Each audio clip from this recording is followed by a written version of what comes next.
Hey guys, it's Sam, and today I want to do a book chat on gushing versus griping. So as many of you know, I typically do discussion videos on books that I either feel really good about or really bad about, and I call them gushes and gripes. And recently, I haven't been doing them as often because there haven't been as many books that I felt really polarized on or anything, and also just because I haven't been reading that much and I haven't had the time to do the discussion videos, which has obviously changed now that I'm done with graduate school, which I will, yes, keep mentioning until that fully sinks into my head. But I was recently doing a gush on Grey Sister by Mark Lawrence, which is one of the only books recently that I've been just like so over the moon about.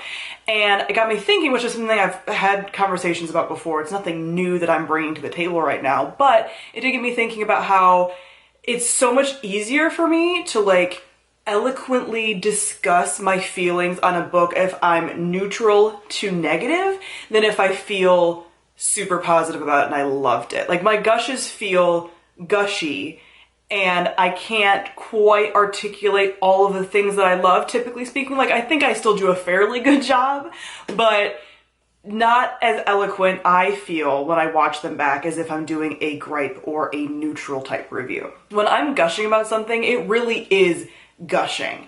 I can't form words. I say different verbal beats more often. I'm more likely to say like, and I just really love it. And just, you know, I'm not able to fully say why that is. Where if I'm doing a neutral review, I'm very easily able to say, I loved this thing, I didn't like this thing, here's why, here's the kind of critiques both ways. If I'm doing a gripe, I can very easily, though snarkily, but easily outline all the things that I didn't like and here's why in a very eloquent way. And I'm not sure, I have some theories about why this is. So with a gripe, especially if a book is more popular, I feel like I prepare a little bit more for it. I will write down notes. I do little bullet point notes for any review that I do.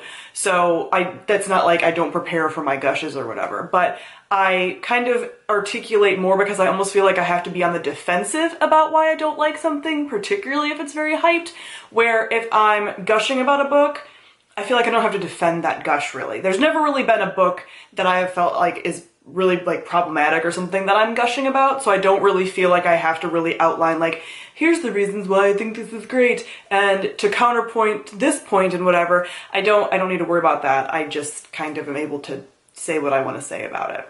But with the gripe, I definitely feel like I have to bring to the table like, here's the things I didn't like and here's why, and also because I know that gripes or negatives or critical reviews aren't only used by people that dislike a book. Like, I can say, here's this thing I disliked and why, and someone else can look at that and be like, oh, I actually love that thing, so I'm gonna read it. So I know it's used in multiple different ways, and I don't just want to say, I hated this and not say why.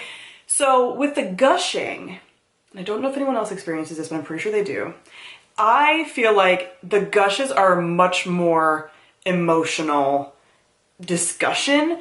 Like, if I really love something, that is just this emotional feeling for me. Like, my gushes and my 5-star books are above and beyond even just like a technical aspect of why I like it. It had good plot, it had good characters, but I have like a visceral feeling of why I loved it that I can't even quite explain to you because it's just a feeling I have. Which I think is why people get so defensive of books that they love, because it does feel like this almost personal attack. It's like, I felt so bonded to that thing, which I've talked about before, so I'm not going to go into how like that's kind of a problem and you shouldn't attack reviewers that dislike your favorite book because it has nothing to do with you. But I think that's why people get a little more emotionally attached to some of these books that they love. And that's why it's harder for me to kind of eloquently talk about the books that I love, because how do you really describe this feeling of, I just feel like this book spoke to me, I feel like this book checked all my boxes, I get this emotional reaction to it that